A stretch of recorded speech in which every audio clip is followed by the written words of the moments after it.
आपका फिर से स्वागत है हमारे YouTube channel Dilkhush computer classes Nainwa में। और जो आज हम लाए हैं आपके लिए लाए राजस्थान इतिहास के बहुत ही इम्पोर्टेंट क्वेश्चन, जो किसके रहेंगे, गुइल या सिसोदिया राजवंश के रहने वाले, जो बहुत ही इम्पोर्टेंट है।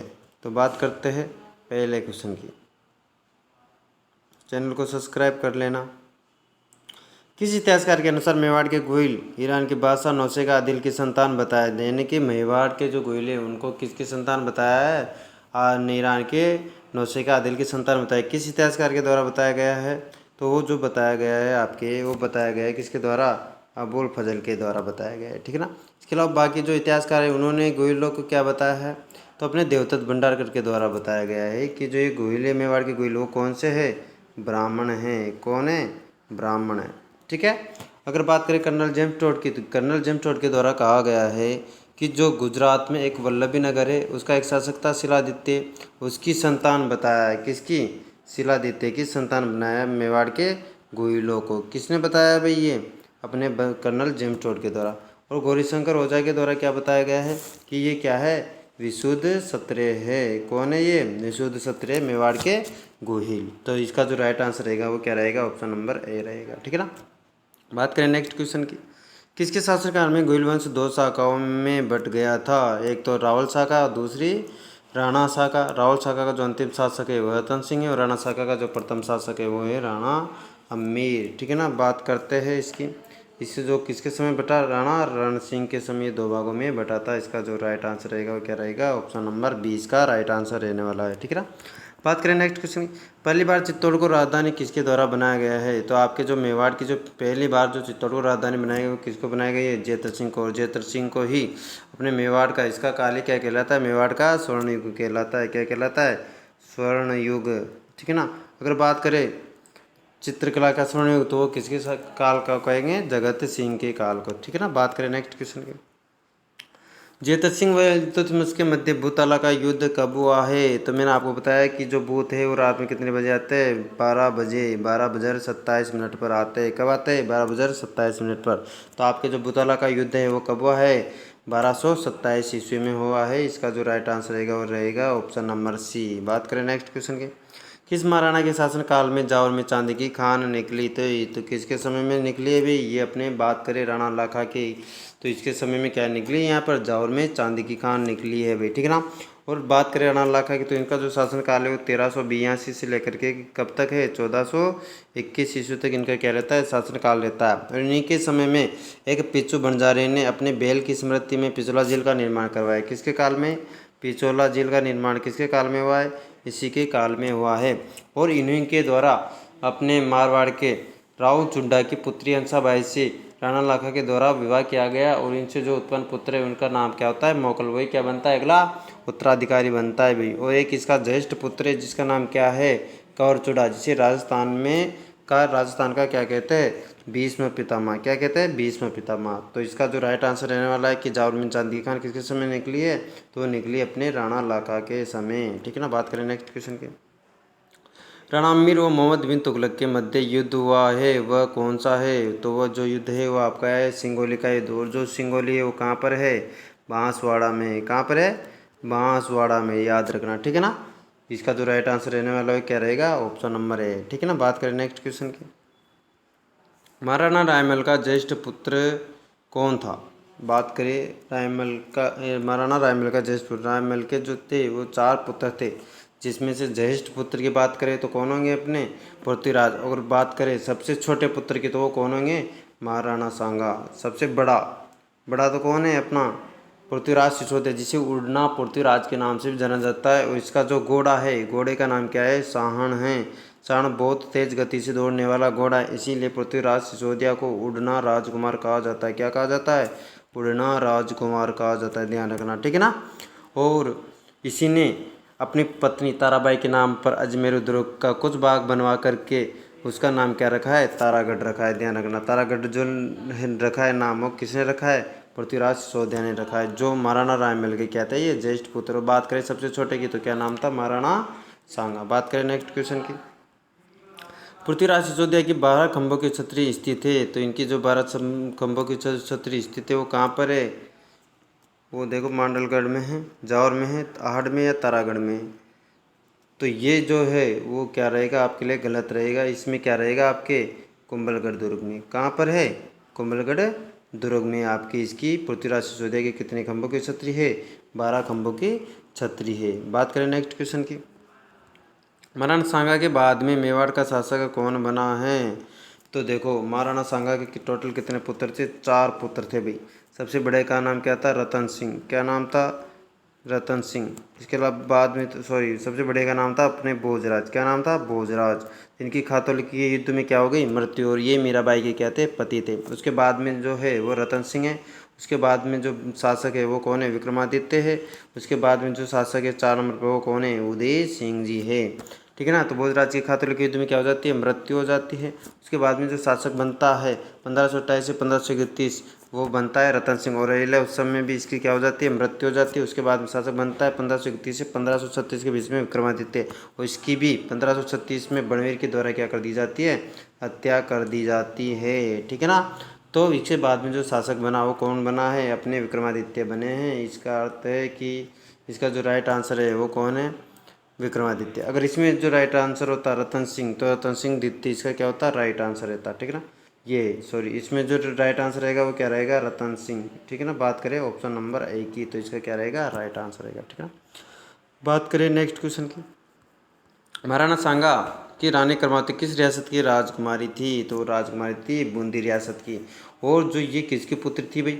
अगर बात करें ये पुत्री तो ये पुत्री किसकी थी? नर्मदाडा की। किसकी पुत्री थी भाई? ये नर्मदाडा की पुत्री थी, जिसे हाड़ी रानी के नाम से भी जाना गया है। क्योंकि दूसरे शाखा में जो नेतृत्व किया है किसने किया है? महारानी कर्मावती ने, जो बूंदी के नर्मदाडा की क्या थी? ये पुत्री थी। बात करें नेक्स्ट क्वेश्चन की। चित्तौड़गढ़ का दूसरा शाखा किसके शासनकाल में हुआ है? तो बात करें शाखा की तो शाखा वो होता है जिसमें क्या होता है? एक तो जौहर हो। क्या हो भाई? जौहर हो। और इसके साथ में क्या हो? केसरिया हो। क्या कहलाता है? शाखा कहलाता है। और जो दूसरा शाखा है वो कब हुआ था?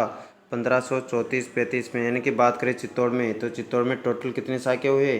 3 शाखे हुए, जिसमें दूसरा शासक का कब होता है? 1534-35 में होता है, जिसमें जौहर कर्मावती के द्वारा किया गया और केसरिया है जो बाघ सिंह के द्वारा किया गया है। ठीक है। तो चित्तौड़ का दूसरा शाखा किसके शासनकाल में हुआ? तो इस समय जो शासक थे वो कौन थे? अपने महाराणा विक्रमादित्य। कौन थे भाई? महाराणा विक्रमादित्य। ठीक है ना। चित्तौड़गढ़ का दूसरा शाखा की बात करें, दूसरे शाखा के समय कौन थे यहाँ के शासक? विक्रमादित्य। ठीक है ना। आंसर क्या रहेगा इसका? सी ऑप्शन इसका क्या रहेगा? राइट आंसर रहेगा। बात करें नेक्स्ट क्वेश्चन की। बणवीर ने महाराणा विक्रमादित्य की हत्या कब की? बणवीर ने महाराणा विक्रमादित्य की हत्या कब की? तो 1536 में की थी भाई इसकी हत्या। और उदय सिंह को भी मारना चाहता था, लेकिन मारवाड़ के जो अपने मेवाड़ के जो पन्नादाई है उसने अपने पुत्र चंदन की बलि दे करके इस उदय सिंह जी को बचा लिया था। ठीक है ना। तो इसका जो राइट आंसर रहेगा वो क्या रहेगा? Option number A. बात करें नेक्स्ट क्वेश्चन की।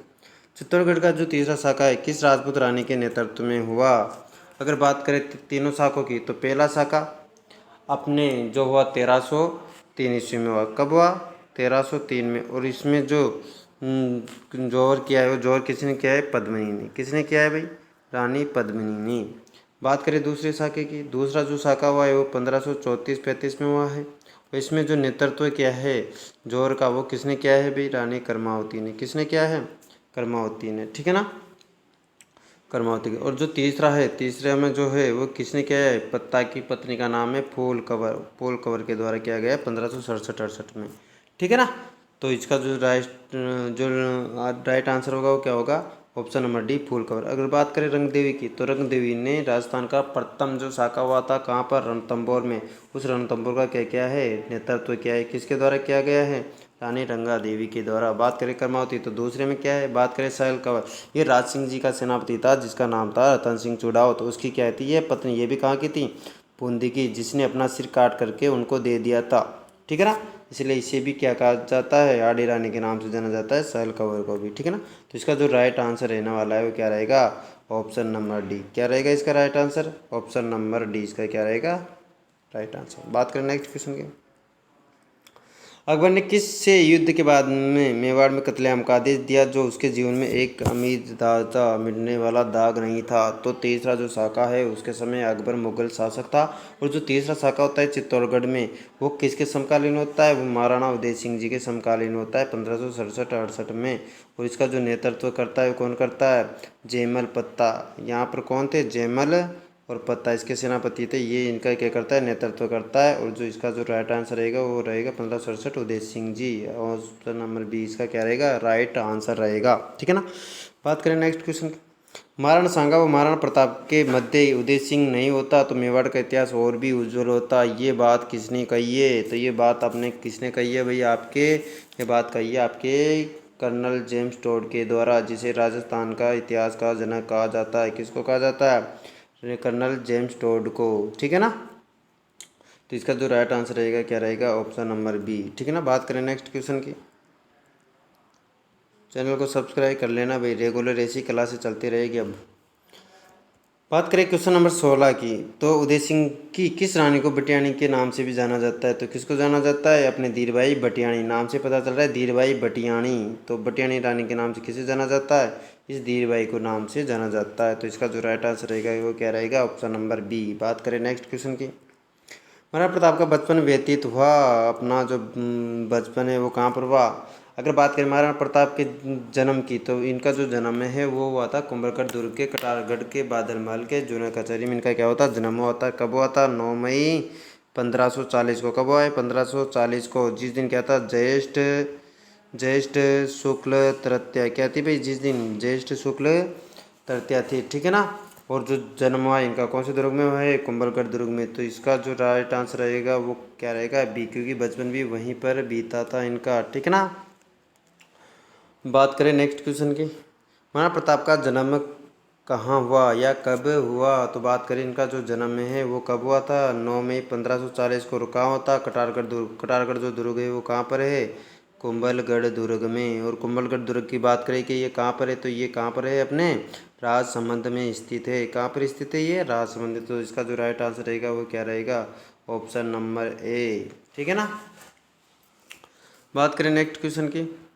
किस इतिहासकार ने हल्दी घाटी के युद्ध को गोगुंदा का युद्ध कहा है? तो किसने कहा है हल्दी घाटी का युद्ध? कर्नल जेम्स टोड के द्वारा क्या कहा गया है? हल्दी घाटी का युद्ध। ठीक है ना। सॉरी, इसका इसमें जो है ये पूछा गया है कि इतिहासकार ने हल्दी घाटी के युद्ध को कौन सा युद्ध कहा है? गोगुंदा का युद्ध कहा है। ठीक है ना। तो बात करें टोड ने तो इसको क्या कहा है? हल्दी घाटी का युद्ध। क्या कहा है? हल्दी घाटी का युद्ध। कौन सा युद्ध कहा है? हल्दी घाटी का युद्ध। अगर बात करें बदायूं, तो बदायूं ने कहा इसको गोगुंदा का युद्ध। ठीक है ना। और बात करें अबुल फजल ने, तो अबुल फजल ने इसको कहा है खमनोर का युद्ध। कौन सा युद्ध कहा है? खमनोर का युद्ध कहा है। किसने कहा है? अपने अबुल फजल जी के द्वारा कहा गया है। ठीक है ना। और इसे राजस्थान के थर्मोपल्ली भी तोड़ने कहा था। क्या? थर्मोपल्ली। थर्मो राजस्थान के थर्मोपल्ली भी किसने कहा है? कर्नल जेम्स टोड ने कहा है। तो बात करें हल्दी घाटी के युद्ध की, गोगुंदा का युद्ध किसने कहा है? बदायूं ने। और यही एकमात्र ऐसा इतिहासकार है जो इस युद्ध में सम्मिलित था। यानी कि इस युद्ध का जो आंखों देखा वर्णन है वो किसके द्वारा किया गया है? अपने बदायूं के द्वारा कहा गया है तवारीख गुफ्तगू में। ठीक है ना। बात करें नेक्स्ट क्वेश्चन की। चैत्य की छतरी बनी हुई हैं, अपने चैत्य की जो छतरी है वो कहाँ पर बनी हुई हैं? बलीचा गांव में। कहाँ पर बनी हुई हैं? बलीचा गांव में इसकी समाधि छतरी बनी हुई हैं। बात करें आवरगढ़ की, तो आवरगढ़ महाराणा प्रताप ने कौन सी राजधानी बनाई थी? अपने अस्थायी राजधानी बनाई। कौन सी राजधानी बनाई थी? अस्थायी राजधानी। बात करें कोलियारी में, तो कोलियारी में महाराणा प्रताप ने अपना अपना और अपनी सेना का क्या करवाया था? इलाज करवाया था। क्या करवाया था? अपना और अपनी सेना का इलाज करवाया था। ठीक है ना। बात करें नेक्स्ट क्वेश्चन की। किस युद्धों में राजपूत सेना की कमान किस मुस्लिम सेनापति के हाथ में थी? तो बात करें खानवा का युद्ध, पिंडोली का युद्ध, हल्दी घाटी के बयाना का युद्ध। तो बात करें खानवा का युद्ध में महाराणा सांगा का जो मुस्लिम सेनापति था वो कौन था? मेवात का अपना कौन था भाई? इसमें खानवा का हसन खां मेवाती। कौन था? हसन खां मेवाती। किसका सेनापति था ये? महाराणा सांगा का था। और कहाँ का था ये? मेवात का। और बात करें पिंडोली हल्दी घाटी के युद्ध में, हल्दी घाटी के युद्ध में महाराणा प्रताप का मुस्लिम सेनापति था जिसका नाम क्या था? हकीम खां सूरी। हकीम खां सूरी जो हरावल दस्ते का क्या था भाई, ये सेनापति था और एकमात्र मुस्लिम था। मुस्लिम सेनापति था किसका, महाराणा प्रताप का। तो इसमें जो राइट आंसर रहेगा वो राइट आंसर क्या रहेगा, 1 और 3। 1 और 3 यानी कि बी इसका क्या रहेगा, राइट आंसर रहेगा। क्या रहेगा, बी इसका राइट आंसर रहेगा। ठीक है ना। बात करते हैं नेक्स्ट क्वेश्चन की। अकबर द्वारा भेजे गए शिष्टमंडल का सही क्रम क्या है। तो मैंने आपको बताया था कि JMBT यानी कि पहले कौन आया, जलाल खा खोरचे आया, मान सिंह आया, भगवान दास आया और टोडरमल आया। तो पहला कौन है, जलाल खा, मान सिंह, भगवान दास और टोडरमल। तो ये वही क्रम में है। एक पहले पे ये आया, पहले कौन आया, पहले पे अपने जलाल खा पहले पे आया, मान सिंह दूसरे पे आया था, भगवंत दास तीसरे पे आया और टोडरमल चौथे पे आया। तो इसका जो राइट आंसर रहेगा वो क्या रहेगा, 1 2 3 4। क्या रहेगा, 1 2 3 4, बी इसका क्या रहेगा, राइट आंसर रहेगा। बात करें नेक्स्ट क्वेश्चन की। प्रताप का पहली बार राज्याभिषेक गोगुंदा में किया गया, तो विधिवत रूप से दूसरी बार कहाँ गया किया गया था। इसका दूसरी बार जो किया गया वो कहाँ पर किया गया, कुंभलगढ़ में किया गया। उसे ही दूसरा राज्याभिषेक भी कहा जाता है। महाराणा प्रताप का कौन सा दूसरा राज्याभिषेक भी इसे ही कहा जाता है। ठीक है ना। ठीक है। चाउंड में इसकी क्या थी, चाउंड संकटकालीन राजधानी थी भाई। कौन सी राजधानी थी, संकटकालीन, और इसी में इनकी क्या हुई है, मृत्यु हुई है। बात करें आवरगढ़, ये इसकी क्या थी, अस्थायी राजधानी बनी है। कुंभलगढ़ में इनका दूसरा राज्याभिषेक हुआ है और इन्हीं का क्या हुआ है, इनमें जन्म भी हुआ है। चित्तौड़ इनकी क्या थी, राजधानी थी। बात करें नेक्स्ट क्वेश्चन की। अकबर ने शाहबाज खां को मेवाड़ पर आक्रमण करने के लिए कितनी बार भेजा था। आपको पता है कितनी बार भेजा था, 3 बार, 77, 78, 79। 1577, 1578, 1579, जिसमें एक बार सफलता मिली थी केवल कुंभलगढ़ जीतने को। एक बार क्या मिली इसमें, सफलता, और बाकी दोनों में क्या मिली, इसको असफलता मिली, वो भी किसको, कुंभलगढ़ दुर्ग को जीतने में। ठीक है ना। तो इसका जो राइट आंसर रहेगा वो क्या रहेगा, ऑप्शन नंबर ए। बात करें नेक्स्ट क्वेश्चन की। प्रताप ने छापामार युद्ध पद्धति के लिए किस स्थान को चुना था। तो किस स्थान को चुना है, वो आपके चुना है मायरा को। किसको, मायरा को। इसका जो राइट आंसर रहेगा वो रहेगा ऑप्शन नंबर ए। ठीक है ना। बात करें नेक्स्ट क्वेश्चन की। महाराणा प्रताप का स्मारक मोती मगरी किस झील के किनारे बना हुआ है। किस झील के किनारे बना हुआ है, तो बना हुआ है फतेह सागर झील के किनारे। और जिसका राइट आंसर है वो है अपने बी ऑप्शन। ध्यान रखना, उदय सागर किसने बनाया, उदय सिंह जी ने बनाया। जयसमंद जय सिंह के द्वारा बनाया गया था। ठीक है ना। बात करें नेक्स्ट क्वेश्चन की। किस मुगल बादशाह ने आदेश दिया कि मेवाड़ में खड़े खेत खलिहानों को जलाकर राख कर दो और जो भी व्यक्ति दिखे उसका कत्लेआम कर दो। तो किसने कही थी, अकबर, जहांगीर, शाहजहाँ और बाबर के द्वारा। इनमें से किसने कही थी, जहांगीर ने ये बात कही थी कि जहाँ पर भी व्यक्ति दिखे उनको क्या कर दे, कत्लेआम कर दो और खेतों को में भी फसलों को क्या कर दे, बर्बाद कर दे। तो इसका जो राइट आंसर रहेगा वो क्या रहेगा, ऑप्शन नंबर बी रहेगा। ठीक है ना।